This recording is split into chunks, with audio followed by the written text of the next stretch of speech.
Good evening, Grace Harbor. It's Dan. How was your Monday? I sure hope it was a good one. Did any of you try saying a quick prayer today? Either because something good happened or you felt like you needed to remember that God was with you? If you did, that's great. But also, don't worry if it didn't happen or you didn't think of it in the moment. Remember, we're all learning and growing together, and sometimes learning to do something new takes time. If you can think back over your day and identify a moment when you could have said a quick prayer, that'll make noticing them easier in the future. Well, I was reminded of another way to think about prayer and God's presence when I stopped into the coffee shop at the bookstore this afternoon. My friend Bobby, the barista, was working today, and he said he really enjoyed this morning's podcast.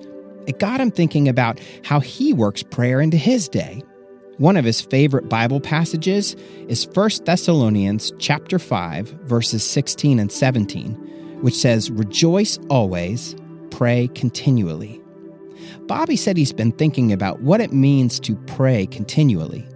Obviously, we can't focus on anything else if we're constantly talking to God out loud, but he learned about someone who found a different way to do it back in the 1600s.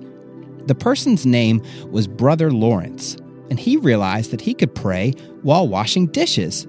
And not only that, he came to see over time that he didn't need to always be talking out loud or in his head to God. Washing the dishes could be a way of praying. By doing it well, doing it as an act of love and service for the people he lived with, and holding in his mind that God was there with him even at the kitchen sink, that made it prayer. So now for Bobby, as he makes coffee and tea and hot chocolate for people throughout the day, he's come to see this as a way of praying continually. He can focus on what he's doing, but also give thanks for the people he's serving and for the opportunity God's given him to show them love. I wonder if there's anything you do during a typical day that you could turn into a moment of prayer, like brushing your teeth or folding your clothes on laundry day, setting the table for dinner, or like Brother Lawrence, helping out with washing dishes. These are examples of ordinary moments that you can use to remember that God is with you and that you can pray continually, not just when something big or something bad happens. Try thinking of a few examples in your routine and then share them with your family. If you need more time, you can pause the podcast, and I'll be right here when you get back.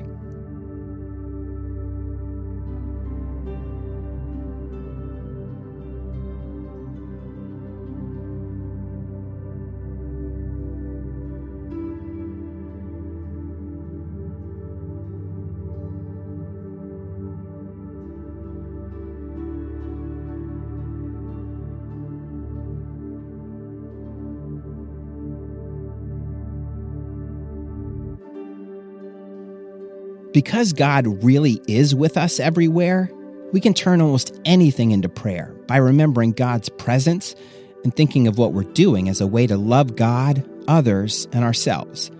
In fact, do you remember the name John Wesley? We talked about him last week because we were studying one of his famous prayers. Well, he wrote that we can turn our whole lives into prayer, even sleeping, when we remember that God is with us. So, let's say one more prayer out loud, like we always do to end our podcast. But then I wonder if we might try seeing our sleep tonight as a way of continuing to pray. If you want to, you can close your eyes and fold your hands. Dear God, you are always with us, so we can turn anything we do into prayer. When we learn and play, eat and clean up, or give our body the rest it needs, we can do all of this remembering you're here and thanking you for your love. Help us practice noticing your presence tomorrow. Amen. All right, Grace Harbor, have a good night, and I'll talk to you tomorrow.